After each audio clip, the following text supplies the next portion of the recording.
Chapter 8. I had never realized, of course, that life at Manderley would be so orderly and planned. I remember now, looking back, how on that first morning Maxim was up and dressed and writing letters even before breakfast, and when I got downstairs, rather after 9 o'clock, a little flurried by the booming summons of the gong, I found he had nearly finished. He was already peeling his fruit. He looked up at me and smiled. "You mustn't mind," he said. "This is something you will have to get used to. I've no time to hang about at this hour of the day. Running a place like Manderley, you know, is a full-time job. The coffee and the hot dishes are on the sideboard. We always help ourselves at breakfast." I said something about my clock being slow, about having been too long in the bath, but he did not listen. He was looking down at a letter, frowning at something.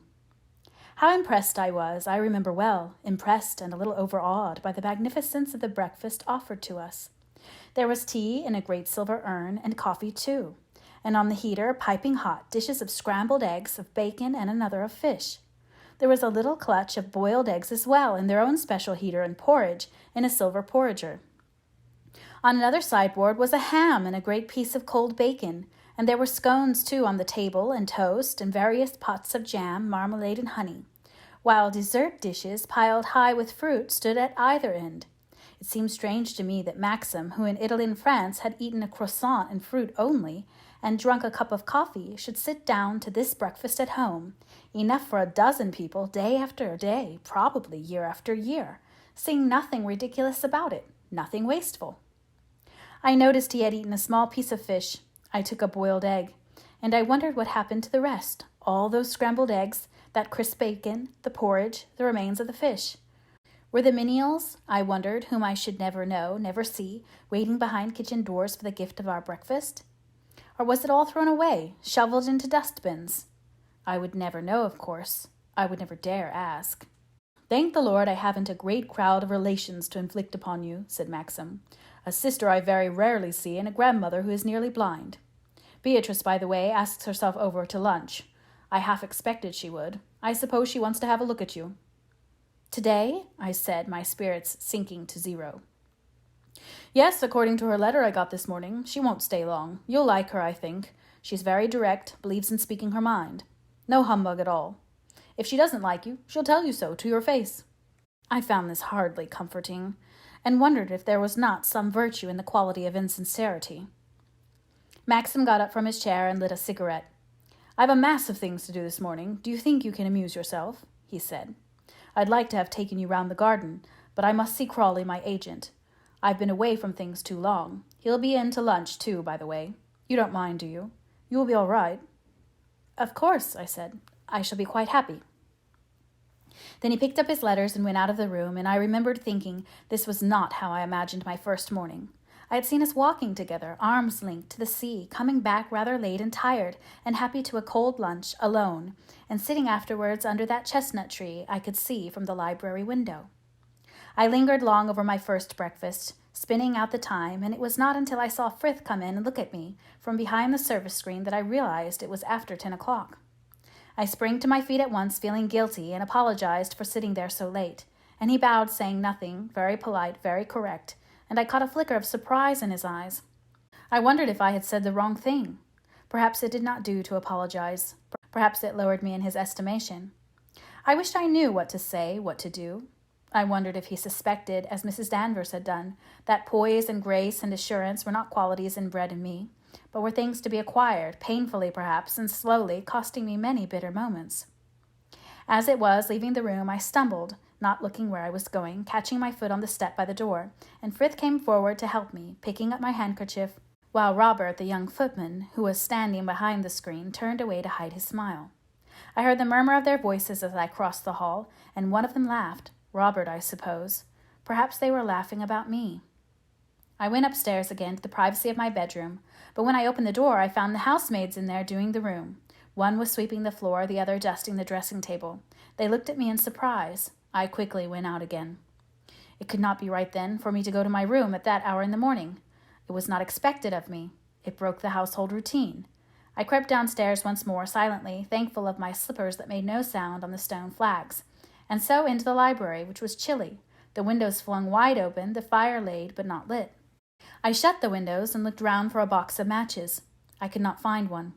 I wondered what I should do. I did not like to ring, but the library, so snug and warm last night with the burning logs, was like an ice house now in the early morning. There were matches upstairs in the bedroom, but I did not like to go for them because it would mean disturbing the housemaids at their work. I could not bear their moon faces staring at me again. I decided that when Frith and Robert had left the dining room, I would fetch the matches from the sideboard. I tiptoed out into the hall and listened. They were still clearing. I could hear the sound of voices and the movement of trays. Presently all was silent. They must have gone through the service doors into the kitchen quarters, so I went across the hall and into the dining room once more. Yes, there was a box of matches on the sideboard, as I expected. I crossed the room quickly and picked them up, and as I did so, Frith came back into the room. I tried to cram the box furtively into my pocket, but I saw him glance at my hand in surprise.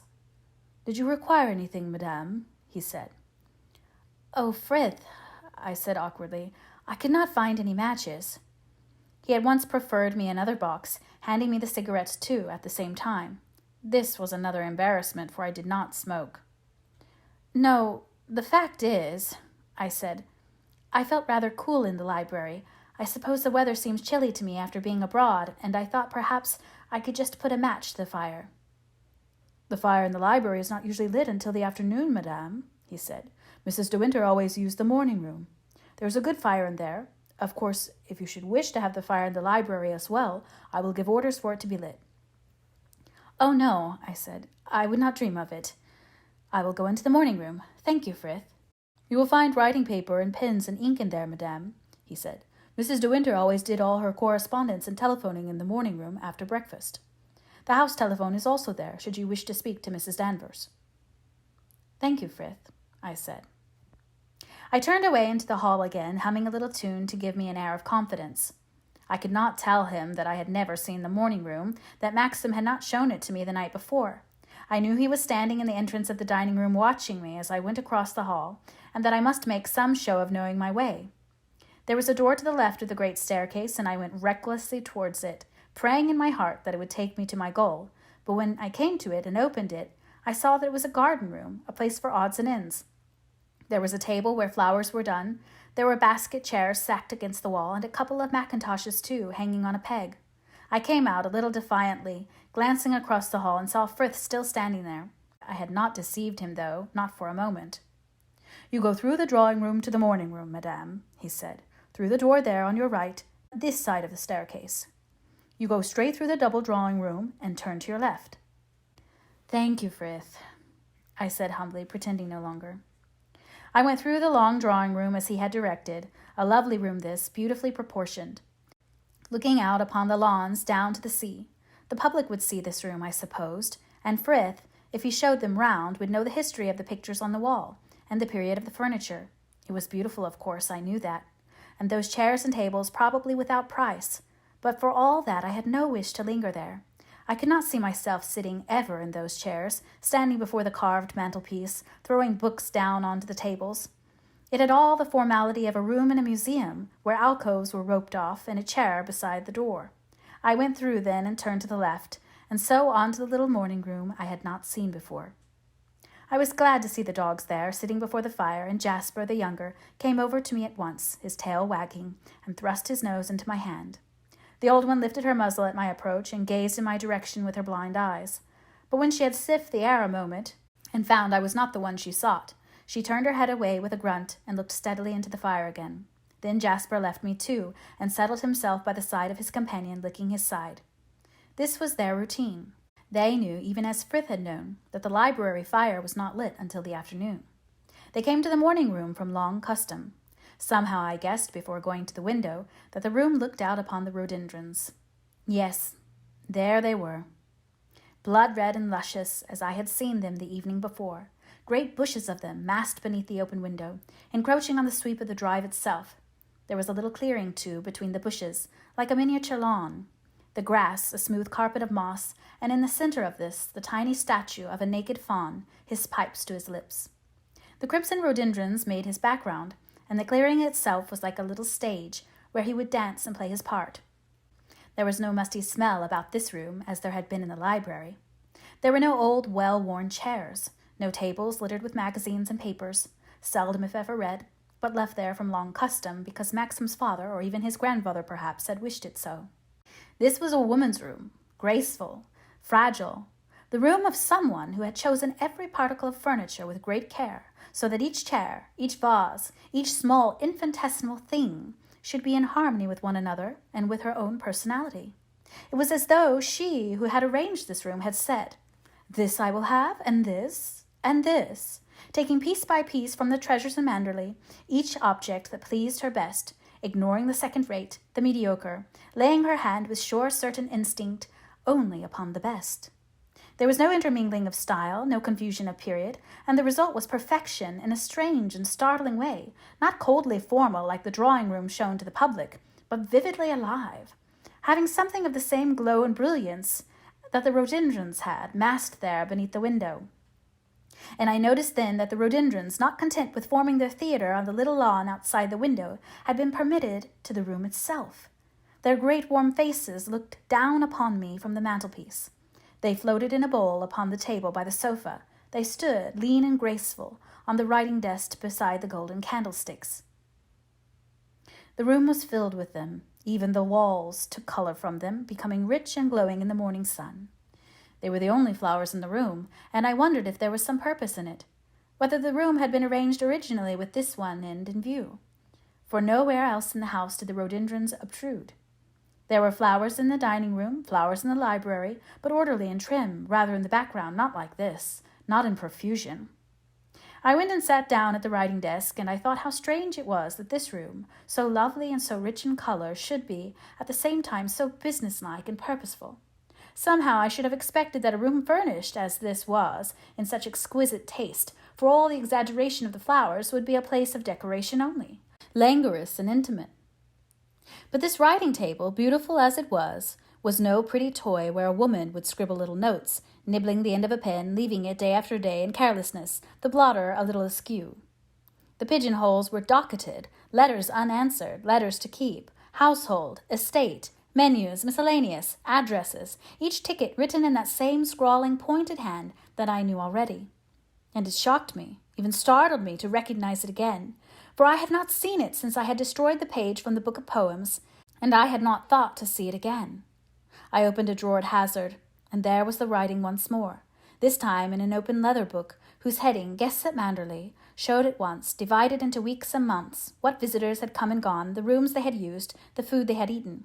I turned over the pages and saw that the book was a complete record of a year, so that the hostess, glancing back, would know to the day, almost to the hour, what guest had passed what night under her roof, and where he had slept, and what she had given him to eat. There was notepaper also in the drawer, thick white sheets for rough writing, and the notepaper of the house with the crest and the address and the visiting cards, ivory white in little boxes. I took one out and looked at it, unwrapped it from its thin tissue of paper. Mrs. M. de Winter, it said, and in the corner, Manderley. I put it back in the box again and shut the drawer, feeling guilty suddenly and deceitful, as though I were staying in somebody else's house, and my hostess had said to me, "Yes, of course, write letters at my desk." And I had unforgivably, in a stealthy manner, peeped at her correspondence. At any moment she might come back into the room, and she would see me there, sitting before her open drawer, which I had no right to touch. And when the telephone rang suddenly, alarmingly on the desk in front of me, my heart leapt, and I started up in terror, thinking I had been discovered. I took the receiver off with trembling hands, and, "Who is it?" I said. "Who do you want?" There was a strange buzzing at the end of the line, and then a voice came, low and rather harsh, whether that of a woman or a man I could not tell. And, "Mrs. De Winter?" it said. "Mrs. De Winter." "I'm afraid you've made a mistake," I said. "Mrs. De Winter has been dead for over a year." I sat there waiting, staring stupidly into the mouthpiece, and it was not until the name was repeated again, the voice incredulous, slightly raised, that I became aware, with a rush of color to my face, that I had blundered irretrievably and could not take back my words.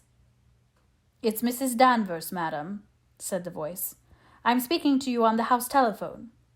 My faux pas was so palpably obvious, so idiotic and unpardonable, that to ignore it would show me to be an even greater fool, if possible, than I was already. "I'm sorry, Mrs. Danvers," I said, stammering, my words tumbling over one another. "The telephone startled me. I didn't know what I was saying. I didn't realize the call was for me, and I never noticed I was speaking on the house telephone." "I'm sorry to have disturbed you, madam," she said. And she knows, I thought. She guesses I have been looking through the desk. "I only wondered whether you wished to see me and whether you approved of the menus for today." "Oh," I said. "Oh, I'm sure I do. That is, I'm sure I approve of the menus. Just order what you like, Mrs. Danvers. You needn't bother to ask me." "It would be better, I think, if you read the list," continued the voice. "You will find the menu of the day on the blotter beside you." I searched feverishly about on the desk and found at last a sheet of paper I had not noticed before. I glanced hurriedly through it. Curried prawns, roast veal, asparagus, cold chocolate mousse. Was this lunch or dinner? I could not see. Lunch, I suppose. "Yes, Mrs. Danvers," I said. "Very suitable, very nice indeed." "If you wish anything changed, please say so," she answered, "and I will give orders at once. You will notice I have left a blank space beside the sauce for you to mark your preference. I was not sure what sauce you are used to having served with the roast veal.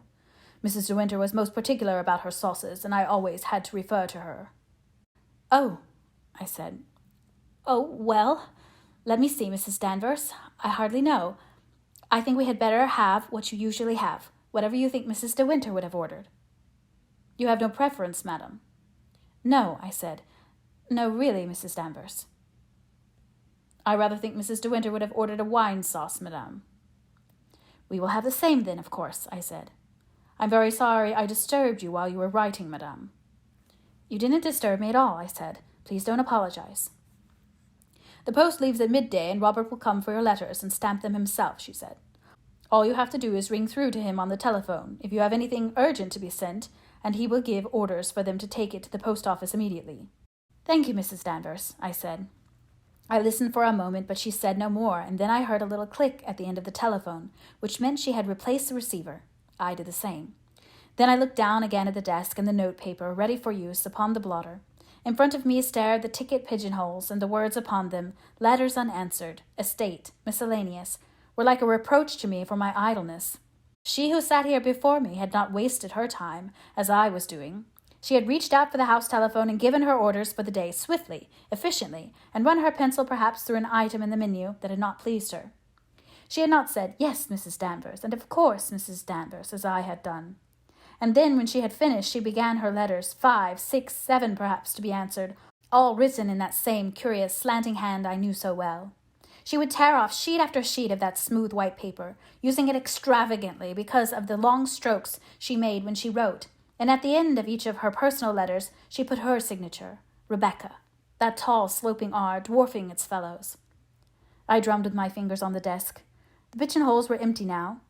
There were no letters unanswered, waiting to be dealt with, no bills to pay that I knew anything about. If I had anything urgent, Mrs. Danvers said, I must telephone through to Robert, and he would give orders for it to be taken to the post. I wondered how many urgent letters Rebecca used to write, and who they were written to. Dressmakers, perhaps? "I must have the white satin on Tuesday, without fail," or to her hairdresser. "I shall be coming up next Friday and want an appointment at 3 o'clock with Monsieur Antoine himself. Shampoo, massage, satin manicure." No, letters of that type would be a waste of time. She would have a call to put through to London. Frith would do it. Frith would say, "I am speaking for Mrs. De Winter." I went on drumming with my fingers on the desk.